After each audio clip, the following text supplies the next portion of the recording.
Hi everyone. So today's video is all about important questions of financial accounting semester 1, equally applicable to BCom program, BCom honors, SOL as well as BBA. All right. So these are the important questions.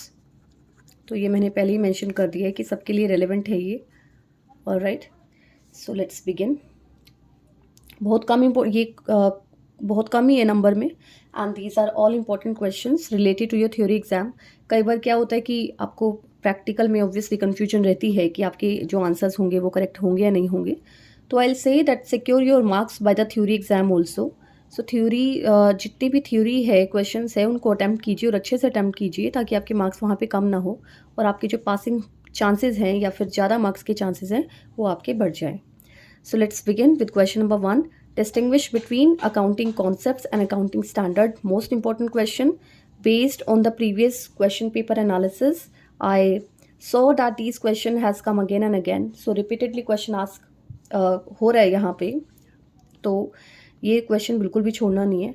Example भी आप इसमें कर सकते हो और साथ में उसकी जितनी भी क्लासिफिकेशन है वो कीजिए. कई बार question meaning and features of accounting concepts and number of accounting standards इनकी फॉर्म में भी आ जाता है. तो ये सारे के सारे आप करके जाइएगा. तो कॉन्सेप्ट यही है कि अकाउंटिंग कॉन्सेप्ट और स्टैंडर्ड पर क्वेश्चन आता है. Second question highly important.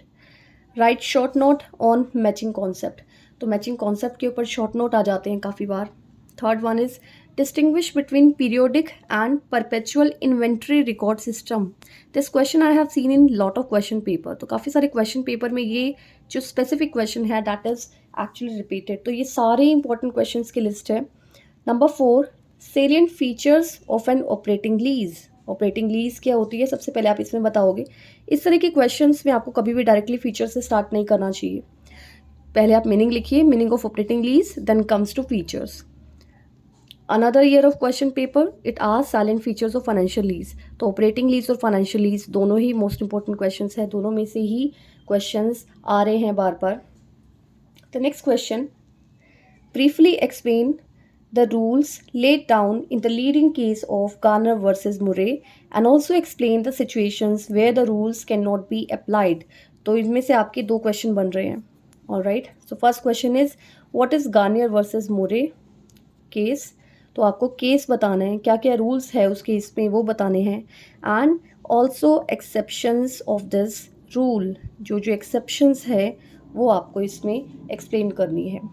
And what I have found that this question is being repeated lot of years. So the question is repeated yearly after year. तो मैं कहूँगी आप ये क्वेश्चन बिल्कुल मत छोड़ना. ये क्वेश्चन तो मुझे लग रहा है चांसेस इसके पूरे पूरे आने के. ठीक है, चलो नेक्स्ट क्वेश्चन पे चलते हैं. डेप्रिसिएशन का क्वेश्चन है. Depreciation is the process of allocation of cost of asset. इल्यूसिडेट.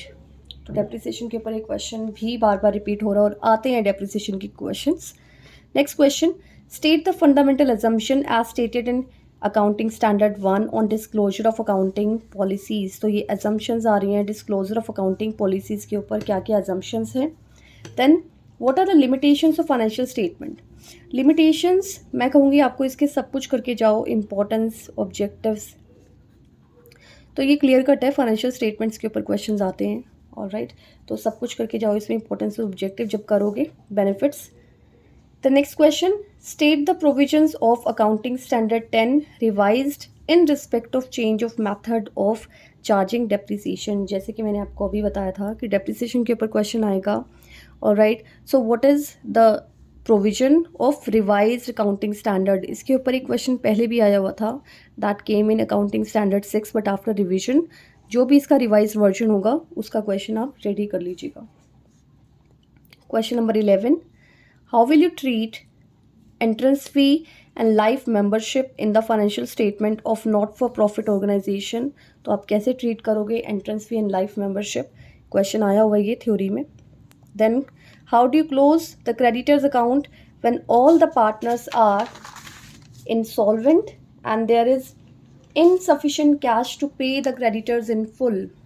ठीक है, तो ये क्वेश्चन भी आ रहा है और रिलेटेड टू प्रैक्टिकल है लेकिन थ्योरेटिकल फॉर्म में आ रहा है ये.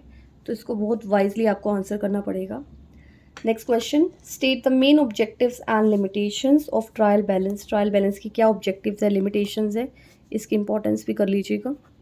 ऑलराइट, तो अगर इस तरह के क्वेश्चंस आए ट्रायल बैलेंस के, तो I will suggest for the theory part make a trial balance. तो कोई भी हाइपोथेटिकल फीचर्स देके पर्टिकुलर अमाउंट, कोई भी अमाउंट डाल के, एसेट्स लायबिलिटी डाल के, एक्सपेंसेस जो भी आप ट्रायल बैलेंस में दिखाते हो, एक सैम्पल ट्रायल बैलेंस जरूर बनाओ। तो उससे क्या होता है, आपको मार्क्स अच्छे मिलते हैं जब आप एक प्रैक्टिकल वे में कोई भी थ्योरेटिकल एग्जाम्पल कंटिन्यू करते हो। ठीक है, तो जो जिस तरह के भी आप एग्जाम्पल डाल सकते हो न्यूमेरिकल फॉर्म में हाइपोथेटिकल फिगर्स लेके, तो आप वो जरूर डालो। Right, next question, explain the importance and need of accounting standards. Accounting standard की ज़रूरत क्यों पड़ी और इसकी क्या इंपॉर्टेंस है, इसमें ऑब्जेक्टिव्स भी आपके आ सकते हैं। तो ये क्वेश्चन भी काफ़ी बार रिपीट हुआ था। Then next question, explain the convention of materiality giving examples. Does materiality contradict convention of disclosure.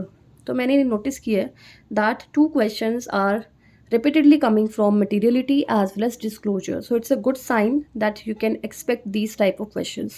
To do prepare well for the materiality as well as convention of disclosures. Next one is, what is significance of inventory valuation? Significance means importance. क्या importance है inventory valuation की, क्यों करते हैं हम ये? What is the difference between periodic and perpetual system of inventory valuation? ये भी बहुत बार रिपीट हुआ है question, this is a repeated question. ठीक है, last time we saw that difference between periodic and perpetual.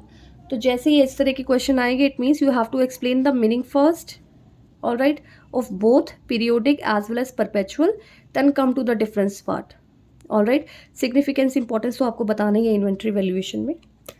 चलो, come to the next one, state the basis of allocation of common expenditures among different department.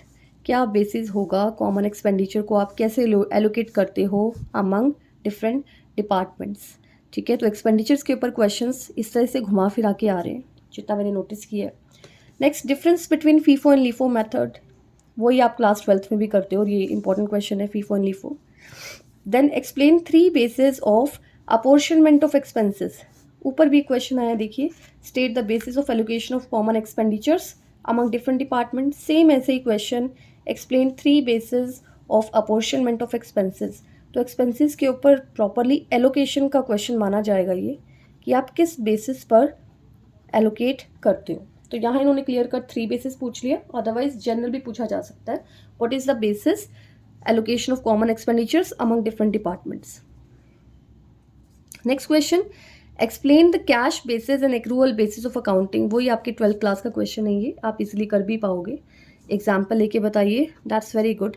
Theoretical question में ये होता है कि आपको आता तो है लेकिन ये नहीं पता होता कि उसकी प्रेजेंटेशन कैसे लिखनी चाहिए, स्पेशली इन प्रैक्टिकल एग्जाम्स।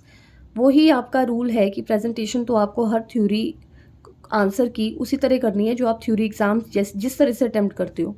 तो यहाँ पे भी आप एग्जाम्पल लेके चलो, you have to be very clear that how you giving example of cash basis as well as accrual basis with a hypothetical amount। कुछ भी आप अमाउंट डालो, अमाउंट ना भी डालोगे तो भी आप ऐसे डैश लगा सकते हो, but you should be very much clear. और देखने वाले को, चेक करने वाले को ये पता चलना चाहिए that you already know about it, how to calculate it, what is the influence, all thing. Next question, what are the indicators of financial lease. Financial lease के इंडिकेटर्स क्या है? सेम हमने किया था ऑपरेटिंग लीज, इससे पहले भी question आया हुआ था, और ये question I guess last year का ही होगा।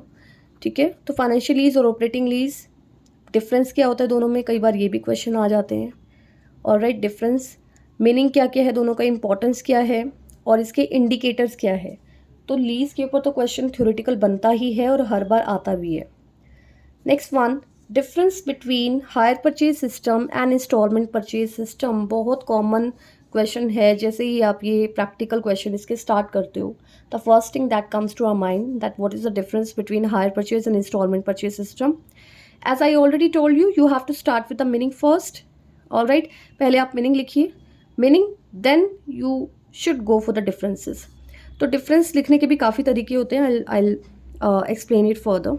लास्ट में मैं आपको बताऊंगी क्वेश्चंस कंप्लीट करने के बाद, क्योंकि व्हाट आई नोटिस कि डिफरेंसेस के ऊपर ज़्यादा क्वेश्चंस आ रहे हैं और उसे कैसे आपको प्रेजेंट करना चाहिए, that is also an art. ठीक है, I tell you. Given salient features of dependent branches. Dependent branches की फीचर्स क्या है। तो ये आपके एक तरह से ब्रांच अकाउंट से क्वेश्चन आ रही है। तो फीचर्स क्या क्या है, इंपॉर्टेंस क्या है, ये सब कुछ आपको पता होना चाहिए। फीचर नहीं पूछेंगे तो इंपॉर्टेंस पूछ लेंगे, मीनिंग पूछ लेंगे। Alright, so that's it. अब डिफरेंस को कैसे किया जाए, क्योंकि काफ़ी क्वेश्चन तो डिफरेंस पे ही थे। सबसे पहले डिफरेंस के लिए आपको मीनिंग से स्टार्ट करना चाहिए ऑलवेज। ठीक है, कुछ बच्चे क्या करते हैं, मीनिंग बता दिया मैंने आपको कि आप मीनिंग लिखोगे दोनों के, ए और बी बना के। 2 मेथड्स है डिफरेंस लिखने के, या तो आप इस तरह से बनाइए 3 basis. First of all basis, difference 1, difference 2। Alright, so this would be a very good basis to mark up the difference. उसके बाद आप क्या करोगे, फॉर एग्जाम्पल आपने यहाँ बेसिस लिखा, लेट्स से इंपॉर्टेंस, यहाँ पे आपने स्टार्ट किया, then always draw a line. जैसे ही आपका खत्म हो जाए, draw a line, then go to the second point, write down anything, for example let's say focus लिखा आपने, then draw a line. Alright, so that is a very neat and clean method to write differences. Alright, basis लिखने का सबसे बड़ी चीज़ ये है कि सामने वाले को पता लग जाता है कि आपने डिफरेंस किस बेसिस पर लिखा है। बहुत ज़्यादा क्लियर है, पढ़ने की ज़रूरत ही नहीं है। और जहाँ मेहनत कम लगेगी इवैल्यूएटर की, मार्क्स आपको अल्टीमेटली ज़्यादा ही मिल जाएंगे। सेकंड मेथड, कुछ बच्चे क्या करते हैं, पॉइंट्स वाइज लिख लेते हैं difference, first point, second point, third point, fourth point. अगर आपको ऐसे हैबिट है लिखने की डिफरेंस, तो I would say basis of difference यहाँ लिखिए, focus, then you have to start with, for example, LIFO method explain this one, while FIFO method explain this one. all right, तो यहाँ पे भी आपको बेटा बेसिस लिखने हैं हर बार। these are the basis 1 2 3 4। is it clear? all right, without basis लिखे अगर आप डिफरेंस लिखते हो तो वहाँ पे क्लैरिटी नहीं आती। तो that's these are the questions which I found, these are the important ones, and I hope this video would be helpful to you. All right, so thank you so much for watching. All the very best for your exam.